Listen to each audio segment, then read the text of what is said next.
wahai Jibril.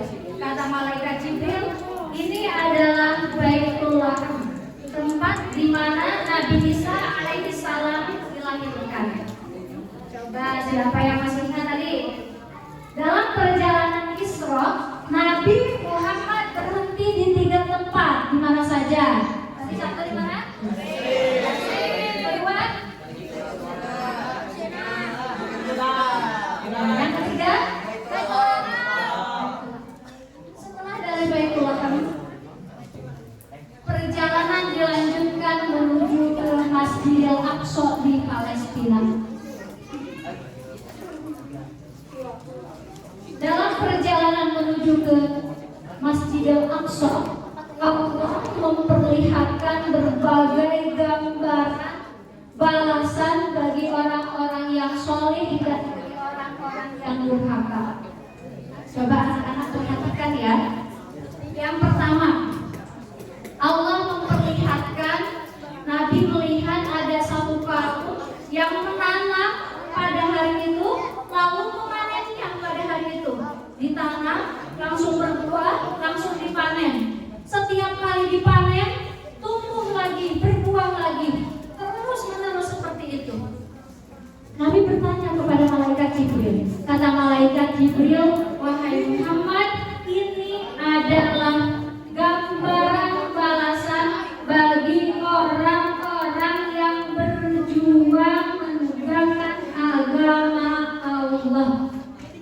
Bagi orang-orang yang berjuang di jalan Allah, termasuk kita, sabilillah, juga para ibnu sabil. Ya, anak-anak ini masuk termasuk ibnu sabil. Ya, kata malaikat Jibril, pahala mereka dilipat gandakan sampai 700 kali lipat. Makanya anak-anak sedang belajar, kita sedang jadi santri, belajar yang sungguh-sungguh. Insya Allah kita akan mendapatkan pahala seperti yang dilihat oleh Nabi Muhammad dalam perjalanan Isra-nya. Amin ya Rabbal alamin. Lalu selanjutnya Nabi mencium bau yang sangat harum. Nabi bertanya, wahai malaikat Jibril, bau apa ini? Kata malaikat Jibril, ini adalah bau harum dari masyitoh. Siapa yang tahu masyitoh? Tetangga saya. Masyitoh itu adalah hamba sahayanya Fir'aun.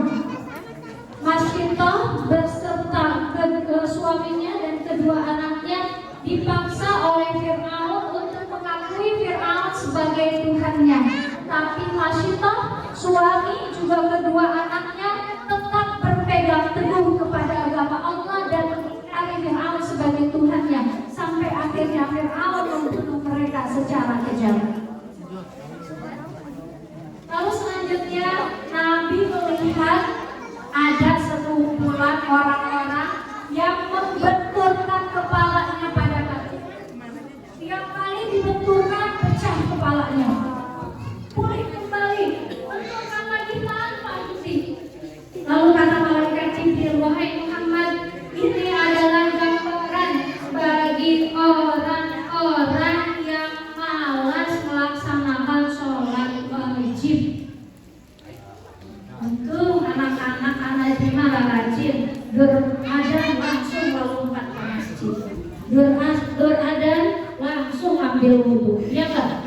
Amin ya Rabbal alamin.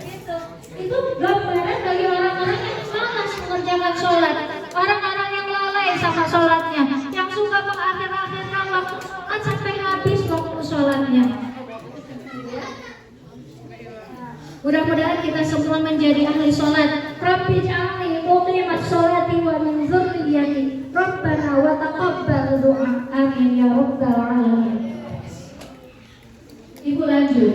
Selanjutnya Nabi melihat satu rombongan orang-orang yang digiring seperti domba, seperti onta digiring juga onta yang sedang diamankan, tahu? Ini rombongan orang-orang ini telanjang. Ini telanjang. Hanya kemaluan mereka yang tertutupi kain. Mereka ini digiring sambil mereka makan tari. Tahu nggak tari?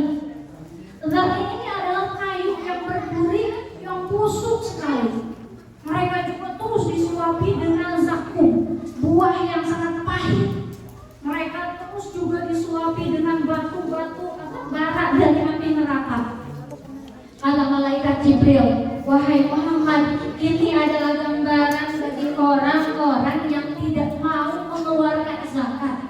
Orang-orang yang PLIT. Pelit kayak siapa? Orang-orang yang pelit, yang gak mau zakat, yang gak mau infak, yang gak mau sedekah dengan hartanya, dengan tenaganya, dengan pemikirannya. Naudzubillah, subhanallah. Ini dalam hadis, coba raka hadis tentang zakat masih ingat? Coba baca hadis. Mana tahu?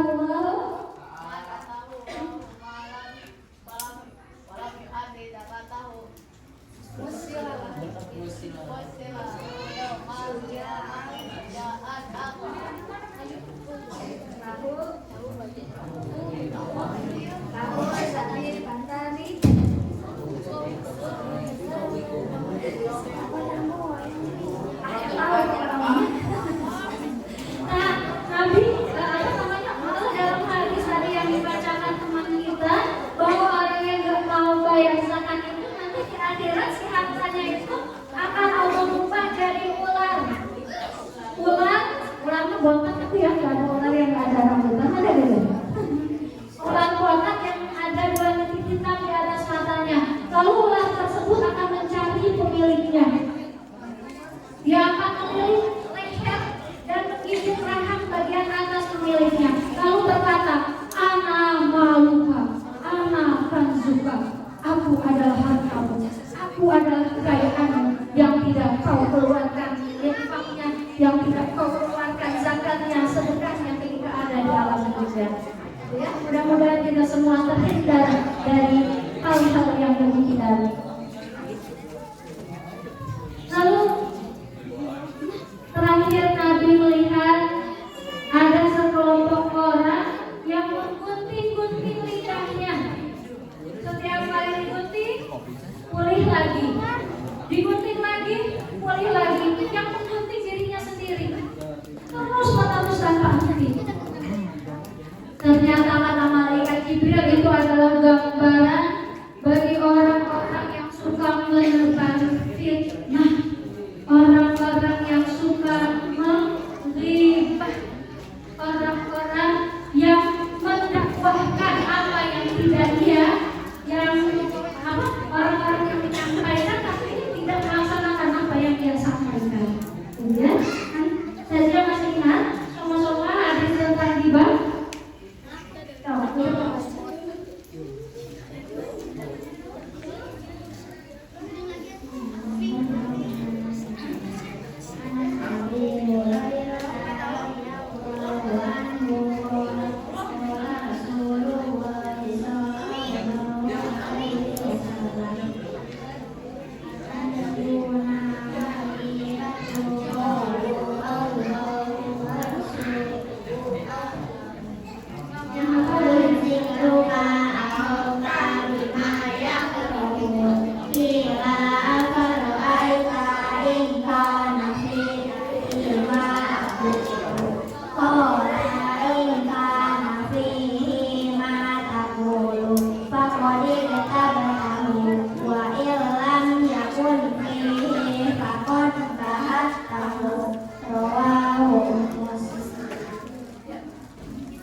malaikat Jibril, engkau benar wahai Muhammad, karena seandainya kau memilih kotor, maka sungguh engkau dan umatmu akan tersesat. Ya? Selesai perjalanan Isra Nabi dari Masjidil Haram ke Masjidil Aqsa. Lalu perjalanan dilanjutkan. Dari Masjidil Aqsa, malaikat Jibril mengajak Nabi menuju ke langit dunia, langit pertama. Ketika sampai di langit pertama, malaikat Jibril meminta izin kepada penjaga pintu langit untuk membukakan pintu. Lalu kata penjaga langit, siapakah engkau? Kata Jibril, aku adalah Jibril. Siapa yang bersamamu? Ia adalah Muhammad. Apakah Muhammad telah mendapat panggilan? Ya, dia telah mendapat panggilan dari Allah. Akhirnya penjaga langit membukakan pintu sambil memberikan sambutan kepada Nabi Muhammad Sallallahu Alaihi Wasallam. Sampai di langit pertama, Nabi berjumpa dengan Nabi Adam alaihissalam. Nabi menyampaikan salam, memberikan salam kepada Nabi Adam. Lalu Nabi Adam menjawab salam Nabi Muhammad dan mendoakannya. Naik lagi ke langit kedua, Nabi bertemu dengan Nabi Isa alaihissalam dengan Nabi Yunus alaihissalam. Di langit ketiga, Nabi bertemu dengan Nabi Yusuf alaihissalam. Di langit keempat, Nabi bertemu Nabi Idris alaihissalam. Di langit kelima, Nabi bertemu dengan Nabi Harun alaihissalam. Di langit keenam, Nabi bertemu dengan Nabi Musa alaihissalam. Di langit ketujuh, Nabi bertemu dengan Nabi Ibrahim alaihissalam yang sedang bersandar di Baitul Maqmur. Tahu nggak Baitul Maqmur? Ada yang tahu nggak? Baitul Maqmur itu tempat ibadahnya para penghuni langit, tempat beribadahnya para malaikat. Ini Baitul Maqmur ini posisinya sejajar dengan Ka'bah, ya. Seperti biasa, setiap kali Nabi bertemu dengan para nabi tersebut, Nabi Shallallahu Alaihi Wasallam mengucapkan salam. Lalu para nabi tersebut menjawab salam Nabi dan mendoakannya. Dari langit ketujuh, Nabi naik lagi ke Sidratul Muntaha, tempat yang paling tinggi Sidratul Muntaha. Dari Sidratul Muntaha, Nabi meninggalkan Jibril menuju ke hadirat Allah. Di sana Nabi bercakap-cakap langsung dengan Allah. Lalu ketika itu Nabi turun kembali ke Sidratul Muntaha dan turun lagi ke bumi. Tapi sebelum Nabi turun ke bumi, ketika Nabi turun di langit ke-6, Nabi bertemu dengan Nabi Musa alaihissalam. Nabi Musa bertanya, wahai Muhammad, apa yang diperintahkan Allah untuk umatmu? Kata Nabi Muhammad, Allah memerintahkan umatku untuk sholat sehari semalam 50 waktu. Kata Nabi Musa, wahai Muhammad, sekali lagi engkau kepada Allah minta keringanan kepada Allah. Setiap kali Nabi meminta keringanan kepada Allah, Allah berikan 5. Begitu seterusnya bolak-balik sampai Allah memberikan perintah kepada Nabi, kepada umat Nabi untuk melaksanakan sholat sehari semalam 5 waktu. Dan sholat apa saja sehari semalam? Subuh, asar, maghrib, isya, kembali ke subuh lagi. Itu terus setiap hari, ya. Nah itulah tentang jadi hasil dari perjalanan Isra Mi'raj Nabi adalah perintah sholat untuk umat Nabi Muhammad sehari semalam 5 kali. Sudah dapat catatannya belum? Sudah ada berapa poin?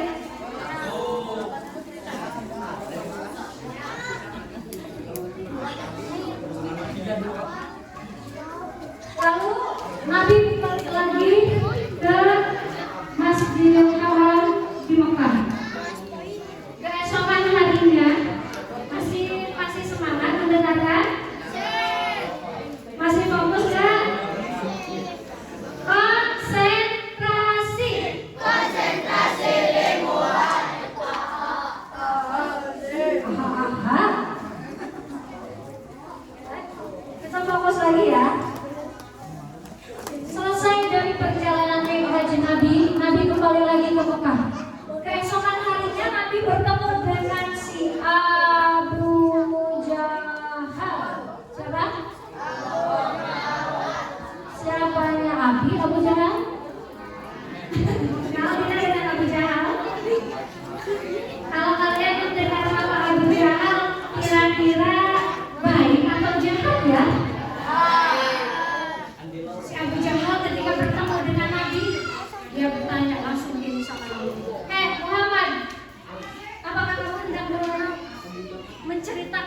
Nabi mulai menceritakan. Belum juga Nabi selesai bercerita, itu orang-orang sudah dibikin gaduh sama Abu Jahal. Kata Abu Jahal, sholat itu, masa iya perjalanan Islami raja begitu panjang cuma bisa dilalui satu malam saja. Nih mana tuh logika nih kata si Abu Jahal, perjalanan dari Mekah ke Palestina itu perlu waktu 1 bulan. Tapi bukan naik kereta ya, 1 bulan tuh berjalan kaki atau naik unta atau naik kuda. Karena zaman Rasul belum ada Pajero Sprot, belum ada kereta, belum ada bis, ya. Yang ada orang-orang kaya itu orang-orang bangsawan itu mereka naik kuda atau naik unta. Itu perjalanannya menghabiskan 1 bulan, pulang lagi 1 bulan. Berarti pulang di Mekah ke Palestina itu memerlukan waktu 2 bulan. Ini ditempuh dalam 1 tempat, mungkin kan? Nah, kata Abu Jahal, udah deh, dia mah tukang bohong. Tiba-tiba ada orang yang berteriak, Muhammad, kalau benar kamu sudah melaksanakan perjalanan ke Masjidil Aqsa, coba ceritakan bagaimana keadaan di Masjidil Aqsa. Lalu Nabi naik ke atas Hijr Ismail. Di sana Nabi menceritakan, itu orang-orang yang jalani, coba kalau benar udah ke Masjidil Aqsa, ada berapa tiangnya, bagaimana warnanya, bagaimana bentuknya. Nah, di sana Allah perlihatkan bagaimana Masjidil Aqsa. Akhirnya Nabi bisa menjawab semua tantangan dari orang-orang Quraisy ketika itu. Tapi mereka nggak berhenti di sana. Ada lagi yang teriak, alay itu mah sihir katanya. Mana mungkin terjadi? Wah, Muhammad itu kan sihir. Tapi malah jawab Allah ketika itu. Lalu datanglah Abu Bakar datang menemui Rasulullah. Ya Rasulullah, benarkah engkau sudah melaksanakan perjalanan Isra Mi'raj?